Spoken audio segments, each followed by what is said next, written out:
And now I will invite Dr. Xiao Ming Jung for a presentation how to tailor care for your primary care patient who have fatty liver disease. So, comment adapter les soins à vos patients en soins primaires atteints de stéatose hépatique. So, Dr. Jung is an advisory board member of Fatty Liver Alliance. She has done 2 years hepatology fellowship with Dr. Feynman at Mount Sinai Hospital from 2006 to 2008, and she participated in numerous clinical studies in liver disease. She is a family physician with a focused practice in gastroenterology and hepatology at Albany Medical Clinic in Toronto. Thank you, Dr. Jung. Hello, could I have the slide, please? Yes, we can see your slide. I cannot see my slides. Oh.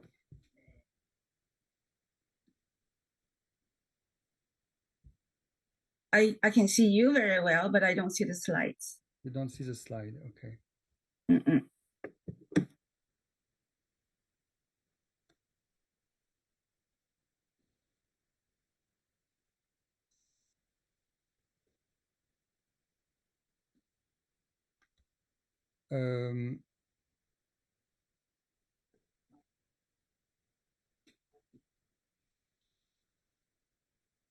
Possibly it's in one of the small image, you know, with for the participants.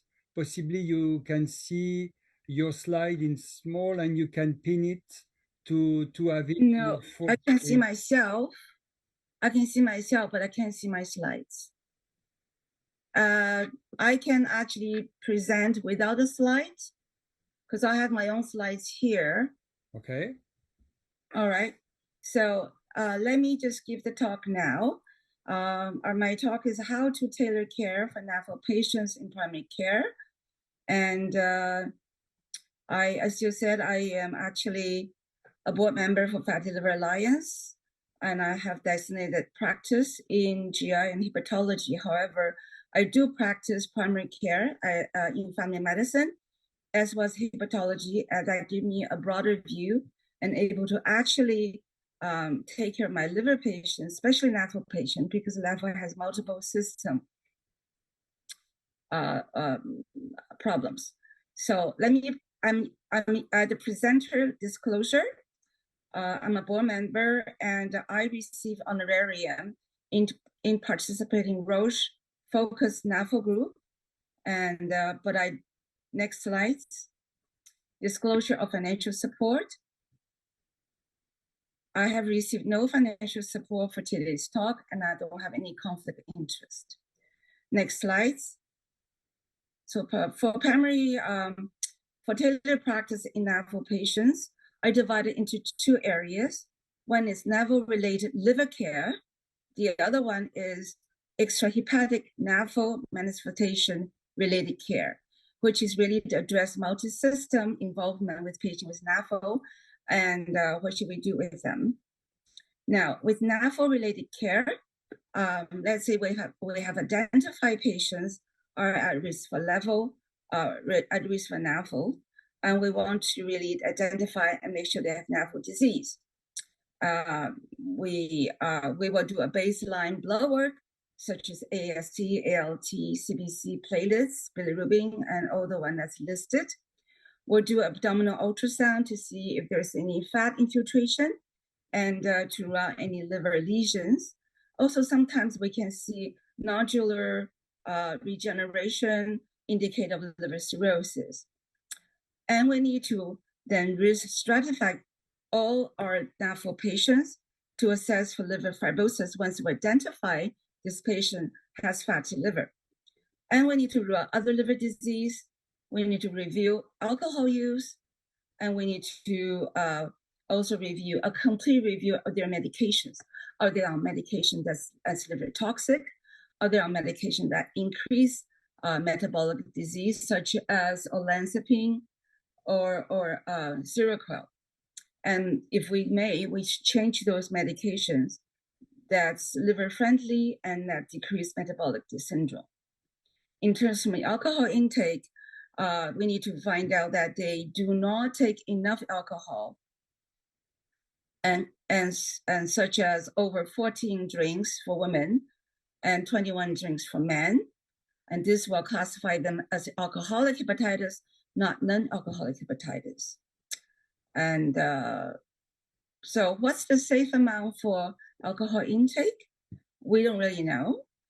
We know that for hepatologists, no amount of alcohol is really safe. But for people that have stage 2 fibrosis and more, we should really have no alcohol intake at all, because they actually increase the advances of liver disease and liver fibrosis more. In fibrosis less than stage 2, we should actually advocate decreased alcohol intake, at least not more than the maximum allowable intake. Next slides. Rule out other liver disease, such as anti-HCV, HBsAg, anti-HBs, and anti-HAV, to rule out hepatitis C, hepatitis B, and hepatitis A, and offer vaccination to protect them if they're not immune to hepatitis B or hepatitis A. And as you know, there's really no vaccination for hepatitis C. We should do ANA, ASMA, AMA to rule out autoimmune hepatitis and immune cholangiopathhy. Ferritin, most patients with fatty liver may have increased ferritin as a result of inflammatory reactions. So in those patients, we should also do iron profile study to rule out iron overload and hemochromatosis with TIBC iron transferrin. And in targeted individual, we should rule out celiac disease as well, because the inpatient with celiac disease may also has increased liver enzymes. And serum ceruloplasmin to rule out Wilson's disease, alpha-1 antitrypsin to rule out alpha-1 antitrypsin deficiency. And in certain circumstances, IgG, IgA, and IgM, we should order that. And once we are quite sure and confirmed our fatty liver diagnosis, all liver patients with fatty liver should be assessed for liver fibrosis. And at the primary care level, and we have heard from previous presenter, a simple FIB4 is easy to calculate. FIB4 really is age in years times AST divided by ALT and divided by platelet count. And you can actually Google FIB4 on the web. You can actually plug in the numbers that they will assess it for you. And in the FIB4, if it's less than 1.3, next slides. Were we at the liver fibrosis assessment FIB4 level? Because I can't really see the slides. So if FIB4 is less than 1.3, there's no significant liver fibrosis. Possibly the patients just have simple steatosis. If it's between 1.3 to 2.67, this has indeterminate risk, and we need to do fibroscan to further stratify the patients. If FIB4 is greater than 2.67, and these patients are at high risk, and we need to assess for high risk. And so all patients should be assessed for fibrosis, and all patients should have counseling for lifestyle modification, for diet counseling, for exercise and weight loss. In patients with FIB4 less than 1.3, we follow them with lifestyle counseling, decrease added sugar intake, avoid saturated fat and trans fat, and we can counseling on diet. There's really no consensus on what diet to take, but Mediterranean diet is the one that's being really recommended by cardiologists, and it has shown to actually decrease liver steatosis. It's a one good to have. It is one that has low saturated fat, low high fish intake, high monosaturated fat, high olive oil, and high fiber related good carb. We want to advise patients to exercise at 150 minutes at least a week. In individual that has problem with time constraint, we can have them exercise at 15 minutes a day, 3 times a day, or 30 minutes 3 times a week, and make up the difference during the week. So it's an additive effect of 150 minutes to 200 minutes a week.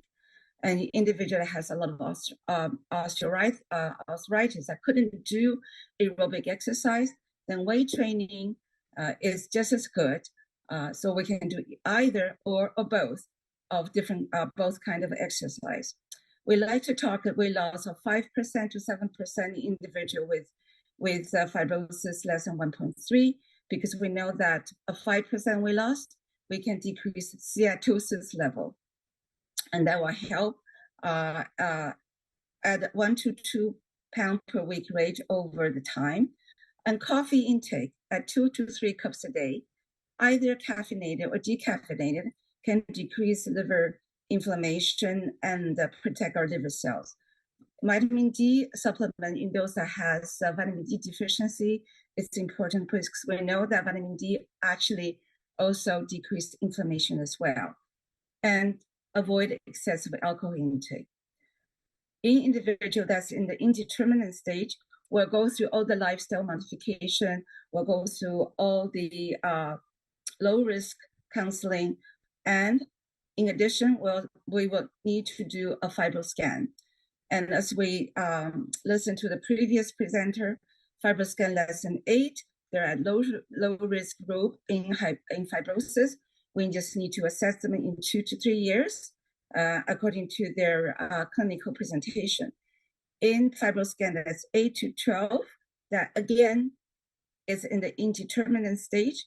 At that stage, we should refer to hepatologist, whether to have a liver biopsy or to do additional fibrosis assessment to further stratify the patient's fibrosis stage.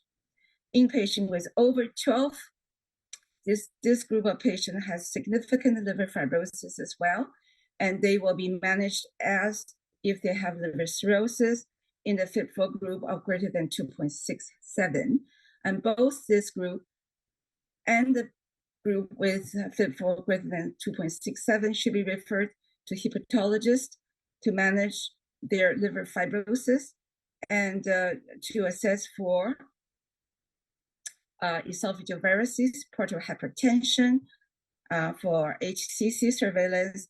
And at the primary care level, we should also advise them to avoid to take any alcohol, update all their immunization records because this patient are increased risk for infectious disease with yearly flu shots, update their COVID vaccine, to have pneumonia shots, meningitis, and tetanus shots, as well as shingle vaccines.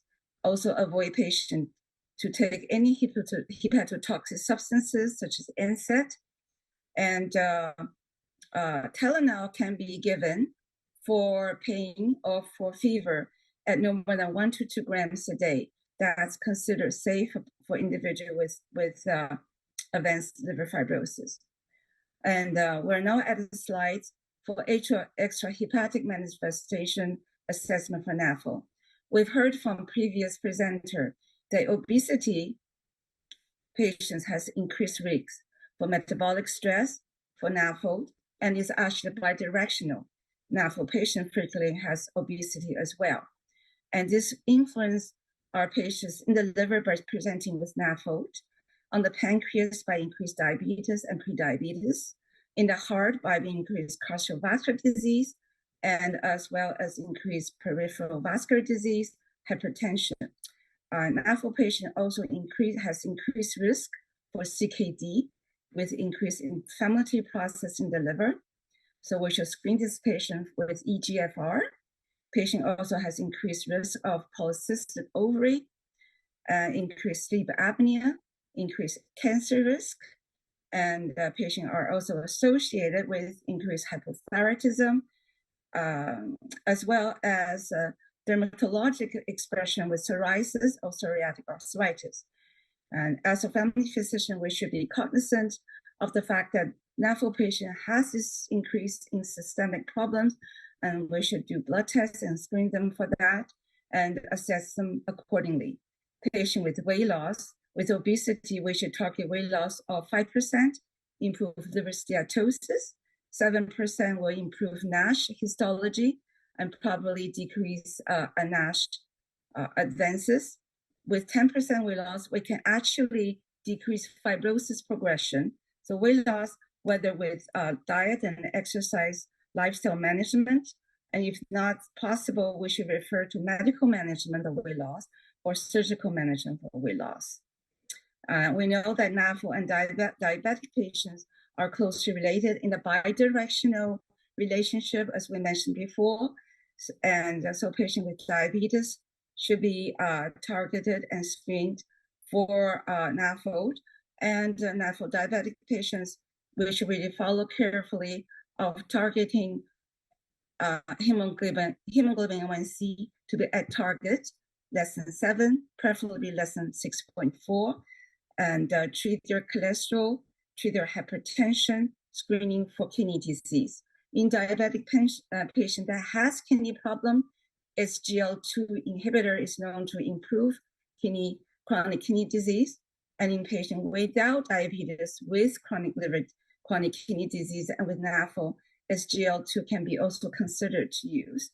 And in patient with obesity and diabetes, GLP-1 agonist is known to decrease weight and up to 10%, which can be an adjunct to our management of diabetes and decrease our liver steatosis and reverse liver fibrosis as well. So it is within our education, our experience to manage NAFLD patients, in identify patients with a high risk with NAFLD, and in stratify NAFLD patient with simple steatosis or advanced liver fibrosis, and refer this patient to hepatology for further management. Even in patients with advanced liver fibrosis, we can also manage care with decrease their risk factors and decrease liver cancer, improve their vaccination rate, and counseling, and improve their lifestyle. And in patients, also stratify patients with extrahepatic systemic diseases as related to NAFLD patients, and update their care and help for their diagnosis as well. So we're to the next slide. It's a summary slide with NAFLD patient. I present you with actually a flow chart to non-alcoholic fatty liver disease patients in primary care pathway, which basically summarize what we have said, the risk patient that needs to be identified, and how to stratify these at-risk patients to different fibrosis level, and when to refer, and how to improve and decrease their NAFLD stages by decrease their steatosis, decrease their liver fibrosis, decrease their weight with obesity management, and how do we also manage their diabetes, their heart disease, their hyperlipidemia, and other systemic related NAFLD disease. So thank you for listening, and I'm ready to take questions. Thank you so much, Dr. Jung, for your presentation. We have a question for you. When you, as a primary care specialist, when you tailor your care for your patient with fatty liver, and you explained very well with the diagnosis with FIB4, FibroScan, with lifestyle counseling, and also what you do for extrahepatic NAFLD with obesity, what is for you the main challenge? And how you implement that, because you can't do it in one consultation. So how you implement that in your daily care? You know, that's an excellent question, because I also practice family care, and because I practice in a group with EMR, it's very easy for me to identify their other medical problem already. And it's very easy for me to order a test like ALT, AST, add on TSH, add on hemoglobin A1C, add on eGFR to stratify them, and to give directions to the family doctor who refer the patients to me what else to do. And depression is one of them that a lot of NAFLD patient has. And it's really easy for me to identify just from their EMR as well. And for my own patients, of course, that was already on my file. The unmet needs, though, for family physicians to do NAFLD is really we don't have access to assessment for fibroscan. And so in the patient with indeterminate stage, we have to refer them to hepatologist. And in my practice, I actually have a fibroscan that I pay for myself to do it for patients, but not everybody can have access to that. So it'd be nice if one day the fibroscan is available and is provided for free for patients that fits the criteria that has fit for that's greater than 1.3. Okay, so thank you so much, Dr. Jung, for your presentation.